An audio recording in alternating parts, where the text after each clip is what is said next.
네, 우리 하나님의 말씀 민수기 6장을 함께 펴도록 하겠습니다. 오늘은 민수기 강의 네 번째 시간으로 나실인과 제사장의 축복이라는 제목으로 하나님의 말씀을 함께 연구하겠습니다. 민수기 6장을 펴놓으신 상태로 함께 공부하시면 되겠습니다. 하나님께서는 이스라엘 민족 전체를 구별하셨습니다. 애굽에서 출애굽시킨 다음에 이스라엘 나라 자체를 또 까먹었네요. 이스라엘 나라 자체를 하나님의 특별한 선민으로 구별하셨습니다. 그리고 우리가 배운 것처럼 그 속에는 개인적인 구별도 포함되어 있었습니다. 그게 우리가 지난번에 배웠던 바로 민수기 3장과 4장에 나와 있는 제사장과 레위인을 구별한 것입니다. 여러분, 그런데 제사장과 레위인을 구별하기 위해서는 반드시 레위 지파에서 태어나야만 했습니다. 그러니까 이거는 아무나 되는 것이 아니라 그냥 레위 지파로 태어나면 누구나 제사장과 레위인이 될 수 있었죠. 그러니까 본인의 의지가 아닙니다. 전적으로 하나님의 선택에 의해서 구별된 사람들이 제사장과 레위인들이죠. 여러분, 그런데 이스라엘 백성 중에서도 하나님의 선택이 아니라 본인의 의지로, 자신의 자유의지로 하나님의 거룩함을 경험할 수 있는 기회가 주어졌는데 그것이 바로 나실인이라는 제도입니다. 아마 한두 번쯤은 들어보셨죠? 나실인. 오늘 이것에 대한 영적인 교훈을 좀 찾아보고자 합니다. 여러분 6장을 다 펴셨죠? 6장 1절로 3절에 보면 이런 말씀이 있습니다. 여호와께서 모세에게 일러 가라사대 이스라엘 자손에게 고하여 그들에게 이르라. 여기 중요한 포인트는요. 남자나 여자가 에다가 밑줄을 쳐놓으시면 됩니다. 특별한 서원 곧 나실인의 서원을 하고 자기 몸을 구별하여 여호와께 드리거든 포도주와 독주를 멀리하며 포도주의 초나 독주의 초를 마시지 말며 포도즙도 마시지 말며 생포도나 건포도도 먹지 말지니 라고 기록합니다.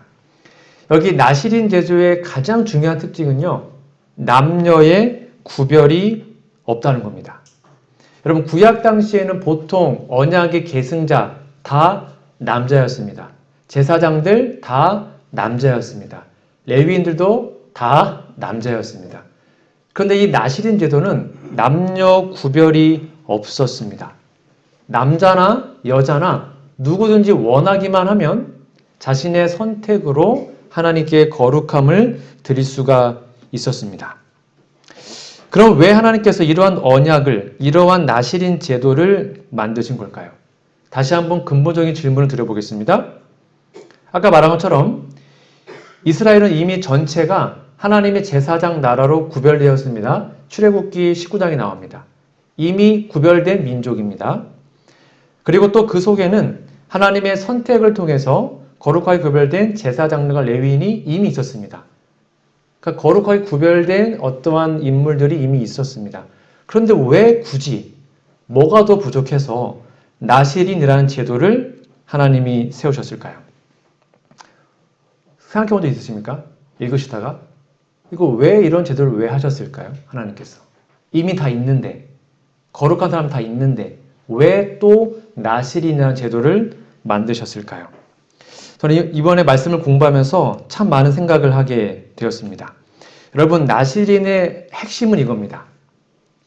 하나님께서 나실인 제도를 두신 것은 유대인으로 태어났기 때문이 아니라 제사장으로 레위인으로 태어났기 때문이 아니라 스스로의 선택으로 자신을 여호와를 위하여 구별할 남녀들을 찾기 위해서였습니다.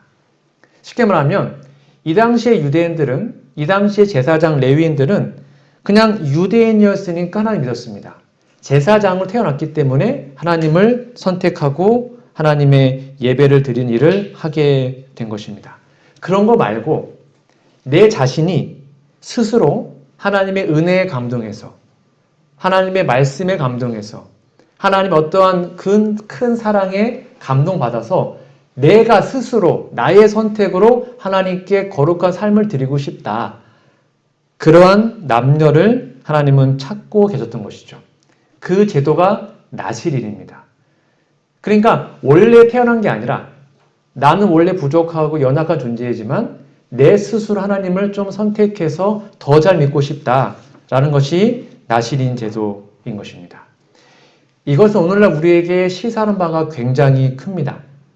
여러분 혹시 모태교인 계십니까? 대부분 다 모태교인이신가요? 아니신가요? 저는 모태교인입니다. 그러니까 저는 재림교인으로 태어났기 때문에 이곳에 와 있습니다. 아마 그런 분도 많이 계실 겁니다. 그냥 엄마 아빠가 교인이니까 따라왔고 그냥 교회를 어렸을 때부터 다녔으니까 왔던 분들이 있을 겁니다. 우리의 부모가 집사고 장로여서 우리의 가족이 어릴 때부터 그냥 재림교회 다녔으니까 자동적으로 재림교인이 된 사람들이 생각보다 많이 있죠. 근데 많은 사람들이 거기서 멈춥니다. 나는 원래 그냥 태어났어요. 저 모태신앙이에요. 저 원래 그냥 교회 다녔어요. 그게 아니라 하나님은 거기에서 더 나아가 우리 스스로 나의 선택으로 하나님께 더 구별된 삶을 드리기를 원하시는 것이죠. 누구처럼요? 나실인처럼 말이죠. 하나님의 사랑에 감동하여 자신의 삶의 일부를 또는 삶의 전체를 그분께 바치기로 서약할 남녀들을 지금도 찾고 계십니다. 하나님은 그냥 다녔으니까 다니는 인물들이 아니라 지금 이 상태에서 하나님의 사랑과 은혜와 말씀의 감동을 받아서 더 큰 헌신으로 더 큰 하나님에 대한 거룩함으로 다가갈 어떠한 사람들을 지금도 찾고 계시는 거죠. 여러분 날마다 여러분의 삶을 전적으로 하나님께 바치고 있습니까? 우리의 마음, 우리의 온 모든 것이 하나님께 드려지는 나실인임을 우리는 기억하고 있냐라는 것이죠. 저도 고3 때 처음으로 예언 전대를 참석함으로 내 삶 하나님께 드리기로 결심했던 추억이 있습니다. 그때 하나님께 내 모든 걸 드려야겠다라는 결심을 했고, 근데 그 결심이 또 무너졌었죠. 그러다가 이제 대학을 마치고 군생활을 마친 다음에 평생 하나님께 봉사하면 좋겠다 해서 부족하지만 목사의 길을 가게 된 것입니다. 여러분, 남녀노소를 막론하고 모든 성도들은 넓은 의미에서 목회자들입니다. 즉 하나님께 대한 중보자라는 특별한 의미에서 우리의 유일한 제사장은 예수 그리스도 맞습니다. 그러나 우리는 그리스도인으로 부름을 받았기 때문에 이제 우리는 예수님처럼 거룩한 삶을 살아야 하는 것이죠. 물론 지금은 구약적으로 나실인 제도가 없어요. 그건 이미 다 폐지되었습니다. 그러나 그 정신은 지금도 이어지고 있음을 우리는 기억해야 하는 것이죠.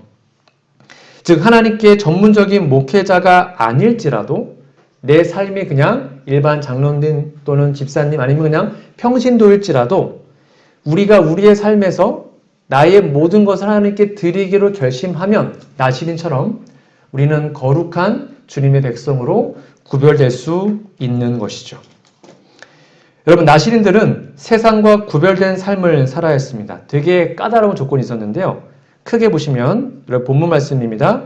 6장 3절 4절에 보시면 이 나실인은 그 기간 동안에 포도로 만들거나 발효되기 쉬운 그와 유사한 단 과일로 만든 음식이나 음료를 먹지 말아야 했습니다. 쉽게 말하면 식욕의 절제입니다. 술 먹으면 안 되고 하여튼 정신을 해롭게 하는 거는 먹으면 안 됐습니다. 두 번째는 뭐냐면요. 5절입니다. 서약한 기간 동안에는 머리를 깎는 일이 금지되었습니다. 그래서 삼손이 머리가 길었죠. 대표적인 나실인 삼손입니다. 그리고 세 번째는 뭐냐면 가장 가까운 친족을 즉 나의 어머니나 아버지나 나의 형제가 혹시 죽었단 말입니다. 그러면 장례식 가야 되잖아요. 근데 나실인 서약 기간에는 갈 수가 없었어요. 그 시신에 가까이 가는 것이 금지되었습니다. 까다롭죠? 뭐도 먹으면 안 되고 머리도 깎으면 안 되고 장례식조차도 못 갔습니다.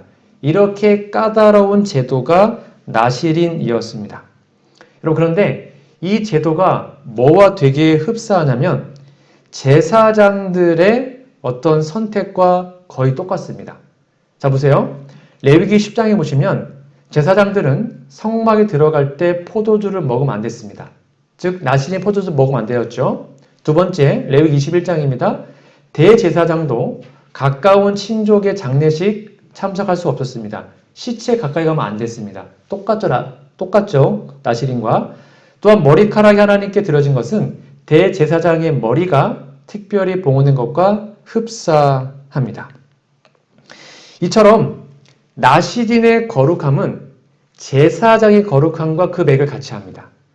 그러니까 나는 지금 평신도예요. 나는 아무것도 아니에요. 그런데 나시린으로 서약하면 거의 제사장급으로 하나님께 거룩한 삶을 드릴 수 있는 게 나시린의 핵심이었습니다. 일반인이 나시린 서약을 통해서 제사장과 레위인이 주어졌던 개인의 거룩함에 참여할 수 있게 된 것이죠. 놀라운 특권이었습니다.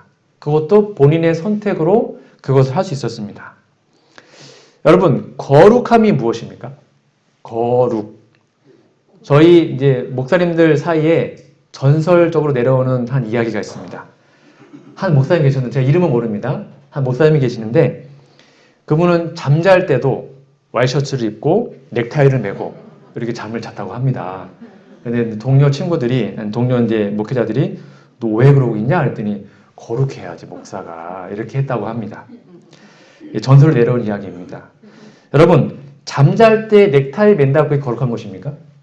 아니잖아요. 잠잘 때는 넥타이 매는 것이 아니라 잠잘 때는 잠옷을 입는 게 거룩한 것입니다.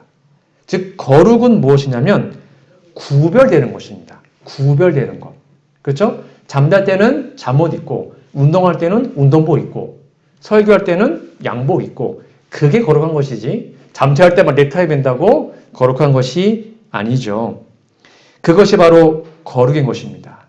거룩이란 제자리를 찾는 것입니다. 꼭 기억하세요. 거룩은 뭐라고요? 제자리를 찾는 것입니다. 이 세상의 모든 존재는 저마다 제자리에 있을 때 건강하고 아름답죠.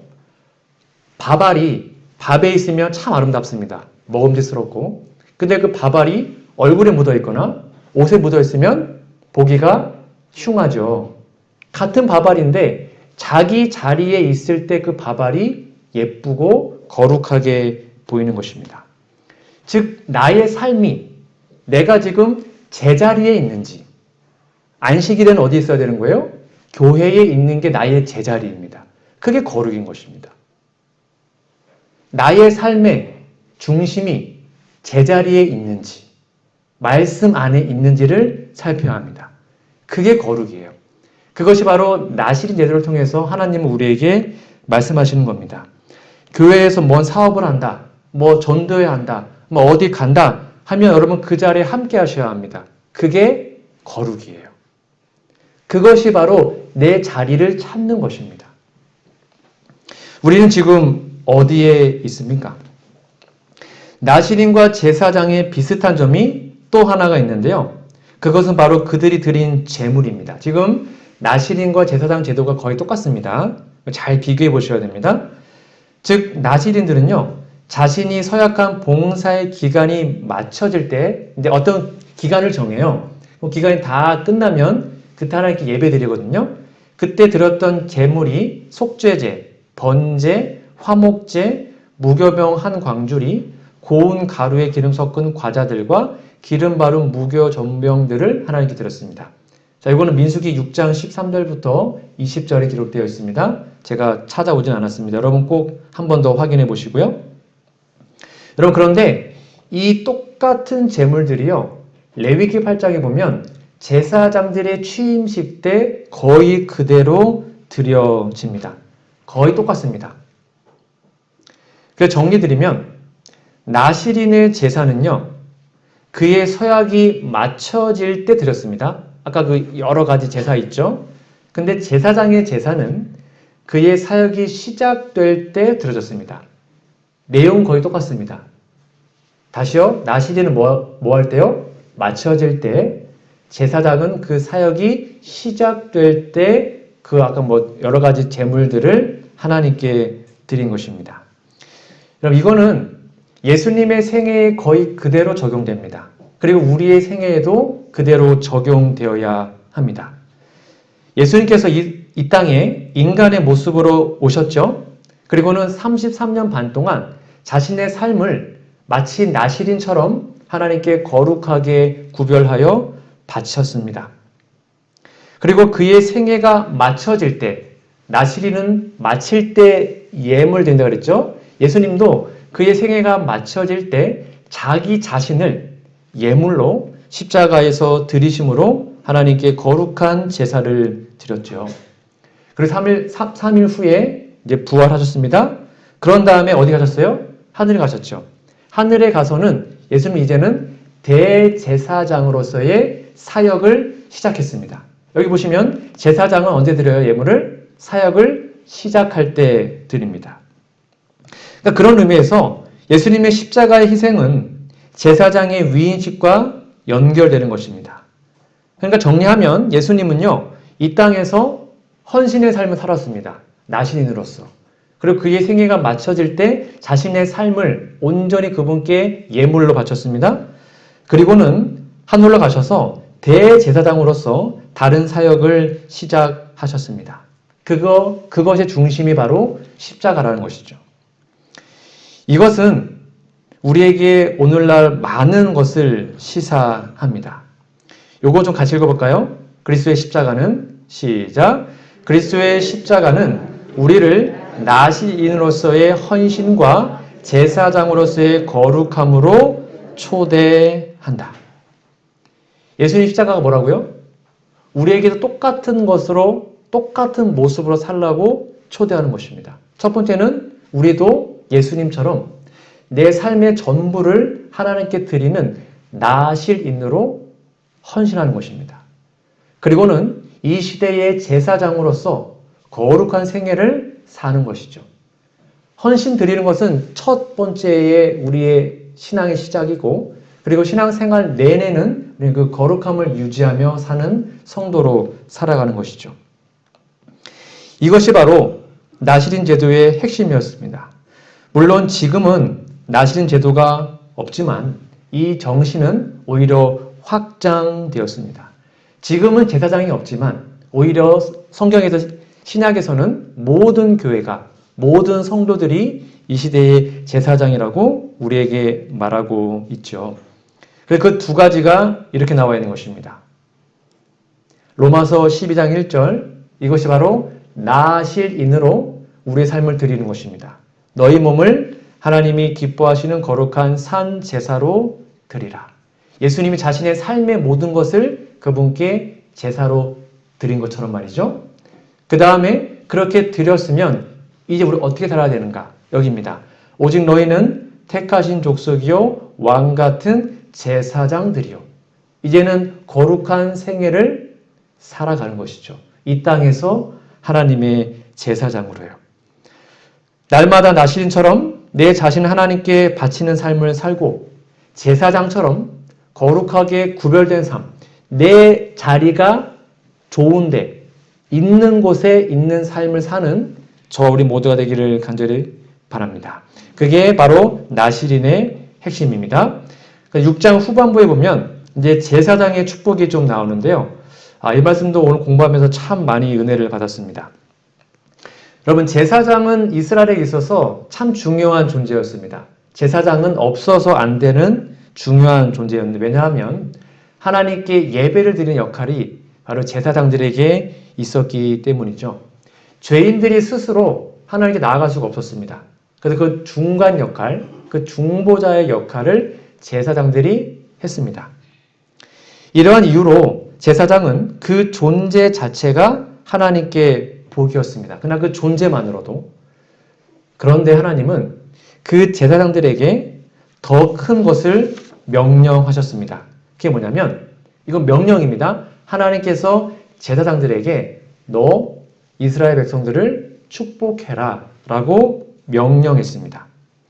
이 기도의 내용은 하나님께서 직접적으로 말씀하신 건데요. 오늘은 그 제사장의 축복 기도를 좀 살펴보고자 합니다. 민수기 6장 22절부터 27절에는 말씀인데요. 여러분, 이 말씀을 좀 잘 기억하시고 가능하시면 아침마다 또는 저녁마다 요거를 좀 읽으시거나 외우시면 좋습니다. 이 기도문이에요. 주의 기도문처럼 정말 좋은 기도문이거든요. 이거를 우리의 가족들, 우리의 자녀들에게 이렇게 이루어질 수 있도록 읽으시고 기도하시면 이 축복이 임하게 되어 있습니다. 읽어드릴게요. 여호와께서 모세에게 일러 가라사대 아론과 그 아들들에게 제사장들이죠. 고하여 이르기를 너희는 이스라엘 자손을 위하여 이렇게 축복하여 이르되 명령이었죠. 첫 번째입니다. 여호와는 내게 복을 주시고 너를 지키시기를 원하며 여호와는 그 얼굴로 내게 비치사 은혜 베푸시기를 원하며 여호와는 그 얼굴을 내게로 향하여 드사 평강 주시기를 원하노라 할지니라 하라. 그 다음이 중요합니다. 27절 그들은 이같이 내 이름으로 이 그들은 제사장들입니다. 이와 같이 하나님의 이름으로 이스라엘 자손에게 축복할지니 내가 그들에게 복을 주리라. 그러니까 제사장들이 딱 손을 들고 이 축복 기도문을 딱 공포하면 그 복을 백성들에게 주겠다고 하나님이 약속하셨어요. 이거는 매일 해야 되고 자주 할수록 좋은 것입니다. 하나님이 이거대로 하면 복 준다고 약속했거든요. 하나님 약속은 무조건 지키십니다. 이 기도문은 하나님께서 직접 제사장들에게 주신 것이기 때문에 구약의 주기도문입니다. 신약은 예수님의 기도문 있잖아요. 우리 그건 다 외우시잖아요. 요것도 좀 외우시면 좋아요. 이거는 구약의 주기도문입니다. 못 외우시면 민수기 6장이 있다. 그것만 기억하셔서 직접 피시고 읽으셔도 되겠습니다. 그 내용을 보면 크게 세 문구로 되어 있는데요. 각 문구의 시작마다 여호와는 라고 제가 빨갛게 해놨죠. 여호와는 여호와는 여호와는 이라는 단어가 반복되어 나옵니다. 이거는 3번 반복된 것도 있지만 삼위 하나님을 표상하는 것입니다. 그 축복이 삼위 하나님으로부터 온전히 우리에게 오는 것이죠. 자, 이제 하나씩 좀 살펴보겠습니다. 첫 번째입니다. 첫 번째로 제사장은 여호와는 내게 복을 주시고 너를 지키시기 원한다 라고 기도합니다. 그러니까 아마 이렇게 다 기도한 것 같아요. 이것은 보호를 구하는 기도인데요. 여기 지키다 라는 말은 둘레의 가시로 울타리를 치다라는 뜻이라고 합니다. 즉 다시 말해서 여호와께서 이스라엘 모든 백성을 언제나 둘러 진쳐 주시고 어떤 공격과 재난에도 보호해 주시는 것을 말하고 있는 것입니다. 왜요? 지금 이들이 있는 곳이 어디입니까? 광야입니다. 이들이 걸어갈 곳도 광야입니다. 사방의 적군들, 전갈, 뱀, 정말 위험천만한 그곳이었습니다. 즉 광야는 하나님의 보호하심이 없으면 살 수가 없어요. 불가능합니다. 그런 곳이었기 때문에 이 축복 기도를 매일 드렸던 것이죠. 하나님께서 먹이시고 입히시고 돌보시지 않으면 한순간도 살 수 없는 광야. 근데 그 광야에 어느 날 뭘 상징합니까? 이 세상이거든요. 우리가 아침에 일어나서 옷을 입고 직장이나 학교나 먼 일을 하러 갈 때 이 기도문을 함께 읽고 아니면 여러분 기도하시고 가셔야 합니다. 하나님, 오늘 우리의 가족들, 우리의 성도들을 지켜주십시오. 저도 아침마다 기도합니다. 우리의 가족들, 우리의 성도들 오늘 하루 하나님의 보호해 주시기로 기도하는 것이죠. 이거 지금 잘하고 계실 줄 믿습니다. 혹시 못했다면 이 기도를 꼭 하십시오. 하나님, 우리의 삶을 지켜주세요. 두 번째입니다. 두 번째로 제사장은 여호와는 그 얼굴로 내게 비치사 은혜 베푸시기를 원한다 라고 얘기합니다. 두 번째는 은혜를 구하는 것입니다. 여러분, 은혜가 무엇입니까? 은혜는 아무런 자격이 없는데 그냥 주시는 선물을 은혜라 그럽니다. 그리고 은혜는 신약 성경에는 하나님의 능력과 같은 의미로 사용됩니다. 우리는 하나님의 은혜로 살아갑니다. 그 말은 뭐냐면 하나님께서 주시는 능력과 하나님의 권능으로만 살 수 있다는 것입니다. 은혜가 없으면 우리는 살아갈 수가 없어요.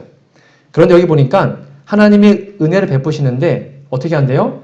그 얼굴로 내게 비치신다.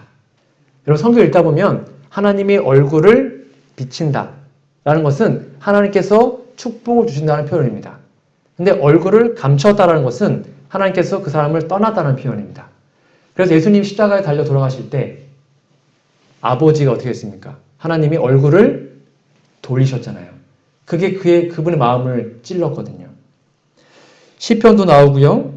에스겔 39장에도 내가 다시는 내 얼굴을 그들에게 가리우지 않겠다. 이 말은 내가 이 은혜를 백성들에게 주겠다는 면. 근데 얼굴을 가리우고 얼굴을 돌이키면 은혜가 없다는 것입니다. 그러므로 두 번째 기도를 매일 드리셔야 합니다. 하나님, 하나님의 얼굴을 내게 비춰주세요. 그리고 은혜를 저에게 주세요.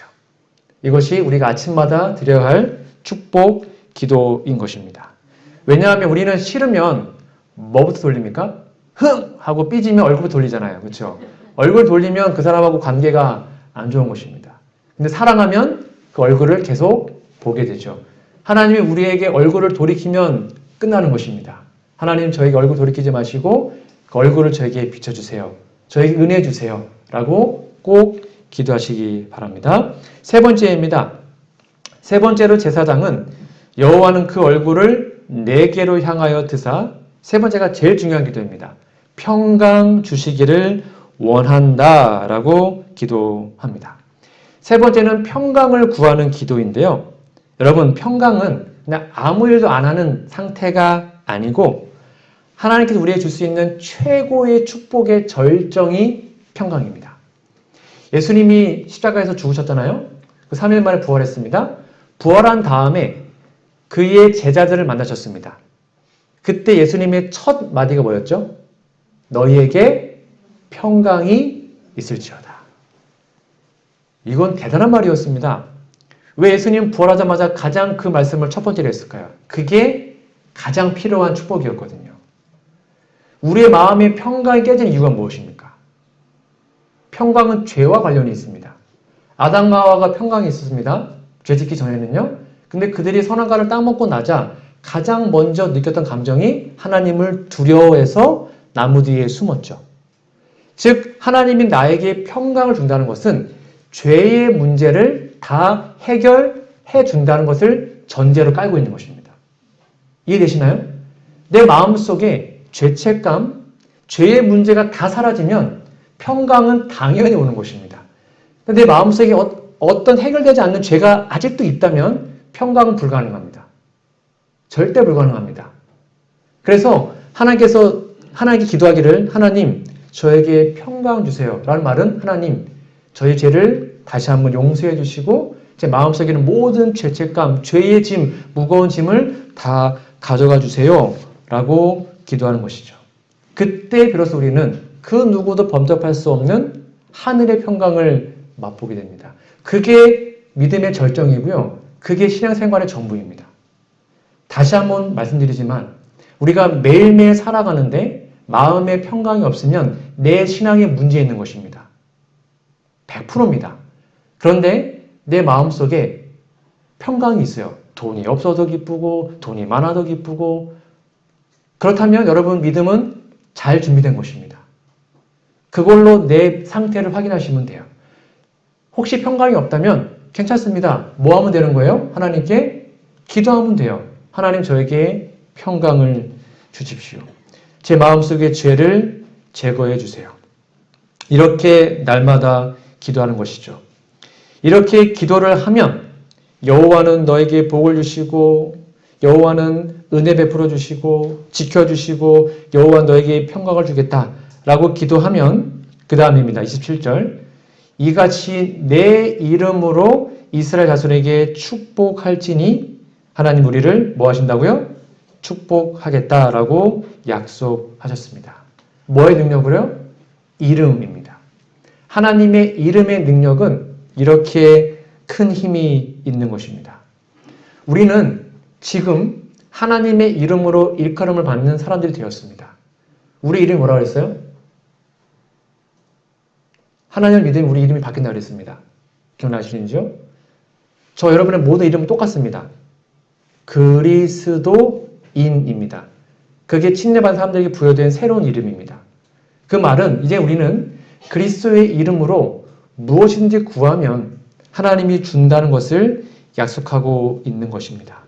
그러면 하나님의 이름을 지니는 것은 특권이자 책임입니다. 우리는 거룩하게 살아야 됩니다. 그리고 우리는 이 시대의 제사장으로 마치 아론이 백성들을 축복한 것처럼 여러분들도 여러분에 있는 가족들, 안 믿는 이웃들, 그들을 위해서 기도하심으로 그들에게 축복이 임하도록 하셔야 하는 것입니다. 그게 오늘날 우리가 해야 하는 축복의 의미인 것이죠. 이렇게 해서 제사장은 하나님께 알려주신 대로 백성을 위해서 보호, 은혜, 평강을 구하였고 그 기도는 즉시 여호와의 이름을 통하여 그들에게 성취되었습니다. 여기서 우리가 잊지 말아야 될 것은 이거 백성들 하나님께 먼저 구한 것이 아닙니다. 누가 먼저요? 하나님 이렇게 구하라고 명령하셨습니다. 이게 되게 중요합니다. 하나님이 제발 좀 이거 좀 구해라 라고 명령하셨고 그 명령에 따라서 제사장들이 복을 구하자 복이 임했습니다. 즉 우리보다 누가 더 마음이 급한 거예요? 하나님이 급한 거예요. 우리보다 하나님이 더 막 주고 싶은 것입니다. 더 큰 거, 더 좋은 것을 우리에게 더 주고 싶어 하세요. 하나님은. 근데 우리가 구하지 않기 때문에 받지 못하는 것 뿐이에요. 그냥 구하기만 하면 받는데 안 구하는 것이죠. 여러분, 이것은 굉장한 하나님의 사랑입니다. 하나님의 복은 우리가 손이 발이 되도록 빌어야만 주시는 것이 아닙니다. 우리가 구하기 전에 이미 하나님은 아십니다. 그러니 이 말씀을 의지해서 하나님께 날마다 간구하시기 바랍니다. 그것이 바로 귀한 하나님의 명령인 것이죠. 제가 한 1년 됐나요? 저희 부모님 찬스로 차를 바꿨습니다. 저희 아버지신데요. 저랑 좀 닮았나요? 네. 저 옆에 있는 좀 시커먼 차가 저희가 좀 타고 있는 차입니다. 카니발 좀 좋은 차입니다. 옆에 하얀색 차가 저희 아버지 차입니다. 네, 한 15년 정도 돼가지고 앞뒤에 다 찌그러져 있고, 네. 그런데 차를 사달라고도 하지 않으셨는데 저희 차가 좁다고 아버지 차는 안 바꾸시고 지금도 저 차 끌고 다니십니다. 네, 본인 차는 안 바꾸시고 아들 차를 바꿔주시고는 이렇게 해맑게 웃으시는 모습을 제가 좀 찍었습니다. 여러분, 하나님도 마찬가지입니다. 자녀보다 아버지가 더 자녀에게 좋은 것을 주고 싶어 하십니다. 우리가 구하는 것보다 하나님은 더 우리에게 좋은 것을 주고 싶어 하십니다. 그걸 기억한다면 우리 하나님께 정말 담대하게 기도할 수 있습니다. 하나님, 저를 지켜주세요. 저에게 은혜 주세요. 저에게 평강 주세요. 저 구원해 주세요. 날마다 구하십시오. 그럼 하나님은 그 즉시 그것을 응답하겠다고 약속하셨습니다. 그걸 구하지 않으면 우리만 손해예요. 그것을 구할 때 하나님 우리에게 귀한 복을 주시는 것이죠. 복을 받고 싶은 우리의 열정보다 복을 주고 싶어하는 하나님의 열심이 더 큰 것. 이것이 하나님의 사랑입니다. 자녀의 요구보다 자녀에게 주고 싶은 부모님 사랑이 더 큰 것. 그게 바로 부모님의 사랑인 것이죠. 이제는 이 제사장의 기도가 자신을 위한 기도가 아니었습니다. 또 하나의 포인트입니다. 이 제사장의 기도는 아론의 이 축복 기도는 물론 자신도 포함됐겠지만 누굴 위해서요? 그의 백성들을 위해서 기도했습니다. 물론 우리 위해 기도해야 됩니다. 그러나 이 시대의 제사장들은 바로 저와 여러분들입니다. 이제는 이 기도가 우리가 우리의 이웃들, 우리의 가족들, 우리의 지인들, 우리의 구도자들이 이러한 복을 받도록 여러분들이 기도하는 것입니다. 그게 바로 이 시대의 나실인 제사장의 특권임을 여러분 다시 한번 기억하시고 아침마다 순간마다 하나님께 간구하심으로 하나님의 큰 축복을 누리는 우리 모두가 되기를 간절히 소망합니다. 오늘 마치는 찬미는 제가 찬미가를 하지 않고요. 요거에 관련된 노래를 좀 준비했는데 같이 좀 들어보시고 불러보시고 제가 마지막으로 기도하도록 하겠습니다. 우리 처음에는 영상을 틀어드릴 테니까 한번 들어보시고요. 반복되니까 두 번째는 함께 불러보도록 하겠습니다. 아론의 축복이라는 찬미입니다.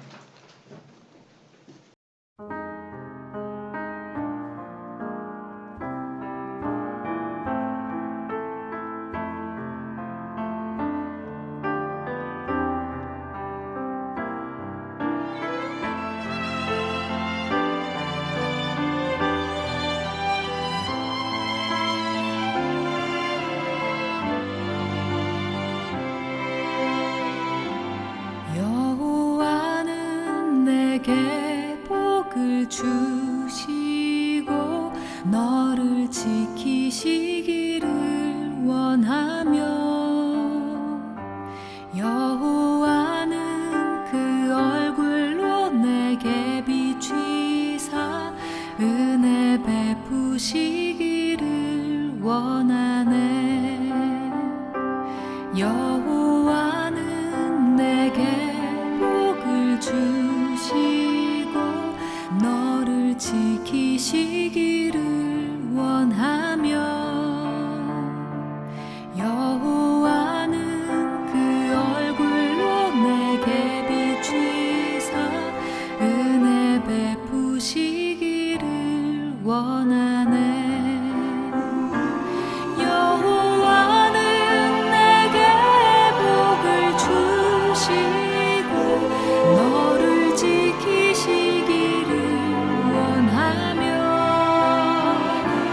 여호와는 그 얼굴을 내게로 드사 평강 주시기를 원하노라.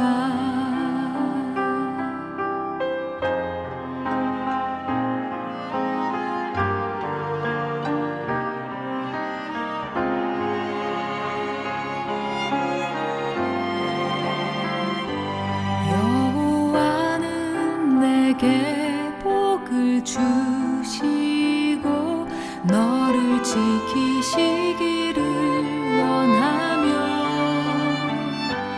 여호와는 그 얼굴로 내게 비추사 은혜 베푸시기를 원하네. 여호와는 내게 복을 주시고 너를 지키시기를 원하며 여호와는 그 얼굴로 내게 비추사 은혜 베푸시기를 원하네. 여호와는 내게 복을 주시고 너를 지키시기를 원하며 여호와는 그 얼굴을 내게로 드사 평강 주시기를 원하노라. 여호와는 내게 복을 주시고 너를 지키시기를 원하며 여호와는 그 얼굴을 내게로 드사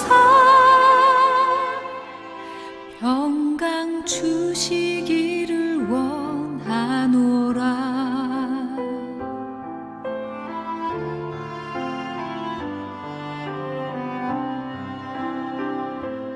평강 주시기를 원하노라.